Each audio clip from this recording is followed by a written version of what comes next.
പാകിസ്ഥാനിലെ ബലൂജ് മേഖല, അതുപോലെ തന്നെ ഖൈബർ പക്തൂൺഖ്വ മേഖല എപ്പോഴും പ്രക്ഷോഭകാരികളുടെ നിറഞ്ഞടുത്തൊരു മേഖലയാണ്. പാകിസ്ഥാൻ ആർമിയെ പോലും അവർ ഭയപ്പെടുത്തി ഓടിക്കുന്നു. പക്ഷേ താരതമ്യേന സമ്പന്നർ നിൽക്കുന്ന മേഖലയാണ് പഞ്ചാബ്, സിന്ധ് പ്രദേശങ്ങൾ. ഇവിടെ ഇപ്പോൾ സിന്ധു ദേശത്തിനായിട്ട് പ്രക്ഷോഭമായിട്ട് കുറേ ആളുകൾ ഇറങ്ങുന്നു.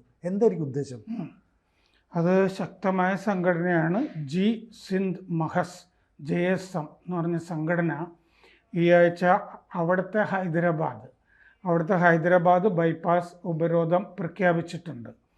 അപ്പോൾ സിന്ധു ദേശത്തിന് വേണ്ടിയിട്ടാണ് സമരം. അതായത് ഒരു സ്വാതന്ത്ര്യ, നമ്മൾ സാധാരണ ചർച്ച ചെയ്യുമ്പോൾ 4 മേഖലകൾ പാകിസ്ഥാനിൽ സ്വതന്ത്രമാകാൻ സാധ്യതയുണ്ടെന്ന് നമ്മൾ പറയാറുണ്ട്. ഈ പറഞ്ഞ ബലൂചിസ്ഥാൻ, ഖൈബർ പക്തൂൺഖ്വ, POK, പിന്നെ സിന്ധ്.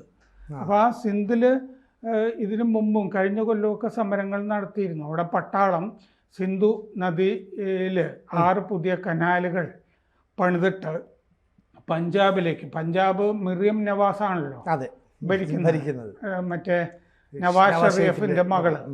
അപ്പോൾ അങ്ങോട്ട് വെള്ളം ഒഴുക്കി കളയാൻ വേണ്ടിയിട്ട് 6 കനാലുകൾ അവിടെ സിന്ധു നദിയിൽ പണിയുന്നതിനെതിരെ ഒരു പ്രക്ഷോഭം കഴിഞ്ഞ കൊല്ലം നടന്നിരുന്നു. പിന്നെ നമ്മൾ സിന്ധു പഹൽഗാം, ഓപ്പറേഷൻ സിന്ദൂർ ഒക്കെ കഴിഞ്ഞപ്പോൾ നമ്മൾ സിന്ധു നദീജല കരാർ റദ്ദാക്കിയല്ലോ. പിന്നെ ഈ വെള്ളം അങ്ങോട്ട് കിട്ടില്ല. പിന്നെ 6 കനാലുകൾ പണിയാന്ന് പറഞ്ഞ പദ്ധതി തന്നെ പട്ടാളട്ടത്ത് വെച്ചു. അത് പട്ടാളത്തിന് പൈസ ഉണ്ടാക്കാനുള്ള ഒരു അഴിമതി പദ്ധതിയായിട്ടും അതിൻ്റെ ഇടയ്ക്ക് അറിയപ്പെടുന്നുണ്ടായിരുന്നു. ഇപ്പോൾ ഈ ഉപരോധം പ്രഖ്യാപിച്ചിരിക്കുന്നത് എന്താണെന്ന് വെച്ച് കഴിഞ്ഞാൽ ഈ JSM ജി സിന്ധ് മഹസിൻ്റെ നേതാക്കളെ പട്ടാളം തട്ടിക്കൊണ്ടുപോകുന്നു. ഇടയ്ക്കിടയ്ക്ക് പല ആളുകളും ഇങ്ങനെ തിരോധാനം ചെയ്യുന്നുണ്ട്. അങ്ങനെ നേതാക്കളെ കാണാനില്ല, പിടിച്ചുകൊണ്ട് പോകുന്നു.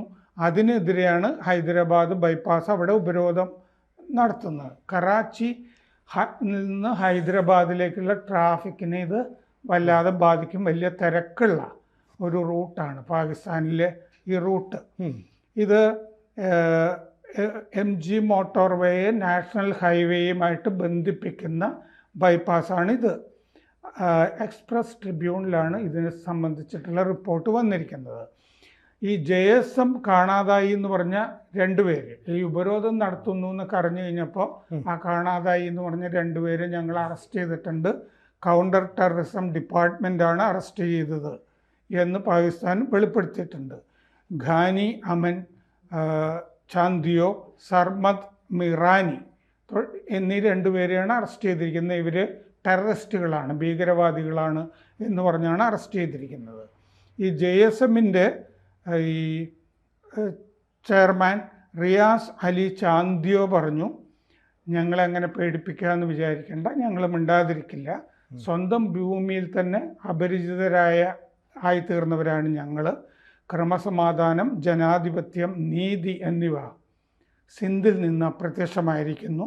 ക്രിമിനലുകൾ, അഴിമതിക്കാരായ രാഷ്ട്രീയക്കാർ, കൊള്ളക്കാർ, മയക്കുമരുന്ന് സംഘങ്ങൾ, അനധികൃത കുടിയേറ്റക്കാർ ഇവരൊക്കെ നിറഞ്ഞിരിക്കുകയാണ് ഈ ഭരണകൂടത്തിൽ എന്ന് അദ്ദേഹം പറഞ്ഞു. അപ്പോൾ പാകിസ്ഥാൻ പീപ്പിൾസ് പാർട്ടിയാണ് ഇതിൻ്റെയൊക്കെ പിന്നിൽ എന്ന് അദ്ദേഹം പറഞ്ഞു. ഭരണകക്ഷി പാകിസ്ഥാൻ പീപ്പിൾസ് പാർട്ടി 2 ദശകം അഴിമതിയിൽ മുങ്ങിയിരിക്കുകയാണ് പാകിസ്ഥാൻ പീപ്പിൾസ് പാർട്ടി. സിന്ധിനെ അവഗണിക്കുന്നു, മിസ്മാനേജ്മെൻറ്റ് ആണ് കാണുന്നത് എന്ന് പറഞ്ഞു. പാകിസ്ഥാനിലെ ഏറ്റവും തിരക്കുള്ള പാതയാണ് ഉപരോധിക്കുന്നത് എന്നുള്ളതുകൊണ്ട് പാകിസ്ഥാൻ സ്തംഭിക്കും എന്നുള്ളത് ഉറപ്പാണ്. ഭാഷ, സ്വയംഭരണം, വിഭവങ്ങൾ ഇതൊക്കെ ചൊല്ലിയിട്ടാണ് അവിടെ ഈ സിന്ധിൽ നിരന്തരമായിട്ട് പ്രക്ഷോഭങ്ങൾ നടക്കാറുള്ളത്. 1972 അവിടെ സിന്ധി ഔദ്യോഗിക ഭാഷയാക്കണം എന്ന് പറഞ്ഞിട്ട് പ്രക്ഷോഭം രൂക്ഷമായിട്ട് നടന്നിരുന്നു. കലാപങ്ങൾ പൊട്ടിപ്പുറപ്പെട്ടിരുന്നു. അങ്ങനെയാണ് ഈ സിന്ധു ദേശ് പ്രസ്ഥാനം അവിടെ രൂപീകരിക്കുന്നത്. സിന്ധു എന്ന് പറയുന്നത് വളരെ പൈതൃകം, നാഗരികത, സിന്ധു നദീതട സംസ്കാരം എന്ന് പറയാറുണ്ട്. മോഹൻജദാരോ, ഹാരപ്പ എന്നൊക്കെ പറയാറുണ്ട്. ഈ ചരിത്രത്തിലുമൊക്കെ സിന്ധിനെ പറ്റി തന്നെ ധാരാളം പുസ്തകങ്ങളുണ്ട്.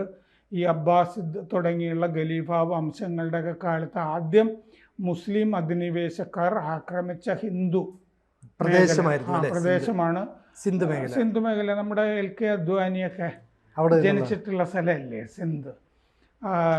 അപ്പോൾ ഈ സിന്ധികൾ കച്ചവടക്കാരാണല്ലോ പ്രധാനമായിട്ടും. പണ്ട് പോലെ കേൾക്കുന്നതാണ്. അതെ, സിന്ധ് അങ്ങനെ ആക്രമിച്ചിട്ട് ഈ വിഭജന കാലത്തുമൊക്കെ ധാരാളം സിന്ധികൾ അവിടെ നിന്ന് പലായനം ചെയ്ത് അവർക്ക് അഭയാർത്ഥി ക്യാമ്പുകളൊക്കെ ഡൽഹിയിലും മുംബൈയിലും ഒക്കെ ഉണ്ടാക്കിയിരുന്നതും ഒക്കെ നമ്മൾ ചരിത്രത്തിൽ വായിക്കാറുണ്ട്. അപ്പോൾ ഈ ഖലീഫന്മാരെ ആദ്യമായിട്ട് ആക്രമിച്ച സ്ഥലങ്ങൾ ഹിന്ദു മേഖലയാണ് സിന്ധ്. അങ്ങനെ ആക്രമിച്ചിട്ട് ഹിന്ദു രാജകുടുംബത്തിൽ കുഴപ്പങ്ങൾ ഉണ്ടാക്കുന്ന ആ രാജകുടുംബത്തിലെ 2 പെൺകുട്ടികൾ പരാതിപ്പെട്ടതിനെ തുടർന്ന് ആക്രമിച്ച സൈന്യാധിപൻ്റെ ജഡം ശവപ്പെട്ടിയിൽ കൊടുത്തയക്കാൻ ഖലീഫ പറഞ്ഞ കഥയൊക്കെ ചരിത്രത്തിൽ നമുക്ക് വായിക്കാൻ പറ്റും. അപ്പോൾ 1972 അങ്ങനെ സിന്ധി ഔദ്യോഗിക ഭാഷയാക്കണം എന്ന് പറഞ്ഞിട്ട് കലാപങ്ങൾ നടന്നു. സിന്ധുദേശ് എന്ന് പറഞ്ഞ പ്രസ്ഥാനം അങ്ങനെയാണ് രൂപവൽക്കരിക്കുന്നത്. GM സയ്യദിൻ്റെ നേതൃത്വത്തിലായിരുന്നു ആ പ്രസ്ഥാനം 1972. 1972 ഇങ്ങനെ 47 പേര് കൊല്ലപ്പെട്ടു കലാപത്തിൽ. സിന്ധികളെ പാകിസ്ഥാൻ കൊന്നൊടുക്കി. അപ്പോൾ സിന്ധ് മുത്താഹിദ മഹസ് ഈ പ്രസ്ഥാനം ഇപ്പോഴത്തെ ഈ ഉപരോധമൊക്കെ നടത്തുന്ന സ്വാതന്ത്ര്യ സമരം നടത്തുന്ന പ്രസ്ഥാനത്തിൻ്റെ അധ്യക്ഷൻ അവിടെ ജീവിച്ചു കഴിഞ്ഞാൽ പാകിസ്ഥാൻ കൊന്നുകളയുന്നുള്ളതുകൊണ്ട് അദ്ദേഹം സിന്ധിലല്ല പാകിസ്ഥാനിലുമല്ല പ്രവാസിയാണ് അദ്ദേഹം. ഷാഫി ബുർഫാത്ത് എന്നാണ് അദ്ദേഹത്തിൻ്റെ പേര്, പ്രസ്ഥാനത്തിൻ്റെ അധ്യക്ഷൻ.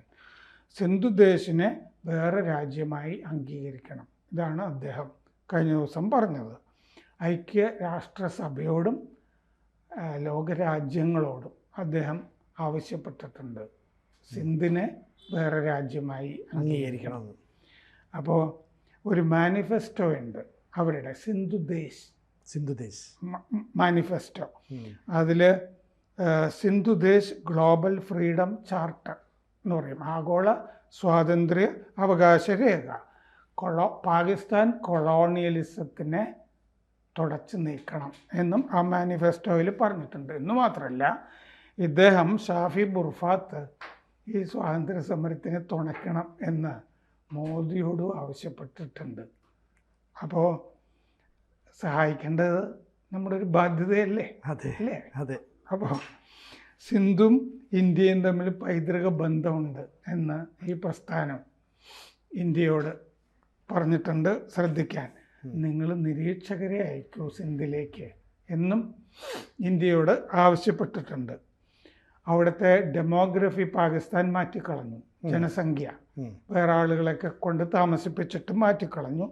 സിന്ധു നദി തന്നെ ഗതിമാറ്റി കളഞ്ഞു എന്നും പറയുന്നുണ്ട്. 5000 വർഷം മുമ്പ് നാഗരികത ഉണ്ടായിരുന്നൊരു സ്ഥലമാണ് സിന്ധ്. 1936 സിന്ധ് പ്രത്യേക പ്രവിശ്യയായിരുന്നു. 36 1947 ബലം പ്രയോഗിച്ച് പാകിസ്ഥാൻ്റെ ഭാഗമാക്കുകയായിരുന്നു സിന്ധിനെ. അങ്ങനെയാണല്ലോ ബലൂചിസ്ഥാനിലെയും ബലം പ്രയോഗിച്ച് പാകിസ്ഥാനിൽ ചേർത്തല്ലോ. ബലൂചിസ്ഥാൻ എന്നല്ല, കലാത്ത് എന്നാണ് നാട്ടുരാജ്യത്തിൻ്റെ പേര്. അത് നിർബന്ധപൂർവ്വം അങ്ങനെ കൂട്ടിച്ചേർക്കായിരുന്നു. കലാത്ത് എന്നായിരുന്നു നാട്ടുരാജ്യത്തിൻ്റെ പേര്. അവർക്ക് ഇന്ത്യയിൽ ചേരണമെന്നും ഉണ്ടായിരുന്നു. ഇന്ത്യയിൽ ചേരാൻ പ്രയാസം ഉണ്ടായിരുന്നു. കാരണം ഇന്ത്യയിലെ ഹൈദരാബാദ് പാകിസ്ഥാനിൽ ചേരാൻ ആഗ്രഹിക്കുന്നു എന്ന് പറഞ്ഞ പോലെ ഇരിക്കും. കാരണം ഇടയ്ക്ക് മുഴുവൻ ഇന്ത്യൻ പ്രദേശങ്ങളല്ലേ, ചുറ്റി വളഞ്ഞു വരേണ്ടി വരും. അതെ.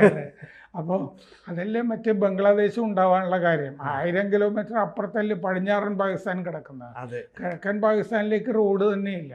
വരണമെന്നുണ്ടെങ്കിൽ ഹെലികോപ്റ്ററിലോ വിമാനത്തിലോ വരണമായിരുന്നു. അതുകൊണ്ടാണ് ബംഗ്ലാദേശ് വളരെ എളുപ്പത്തിൽ നമുക്ക് ഉണ്ടാക്കാൻ കഴിഞ്ഞത്. അപ്പോൾ ബലമായി അങ്ങനെ ചേർത്തു.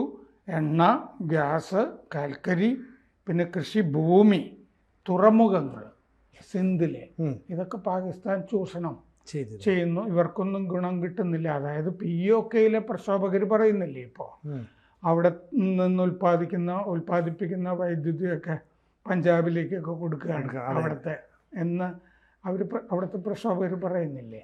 സമാനമായ ആവശ്യങ്ങൾ, ചൂഷണം ബലൂചിസ്റ്റുകളും പറയുന്നില്ലേ, ഞങ്ങളെ ചൂഷണം ചെയ്യുക.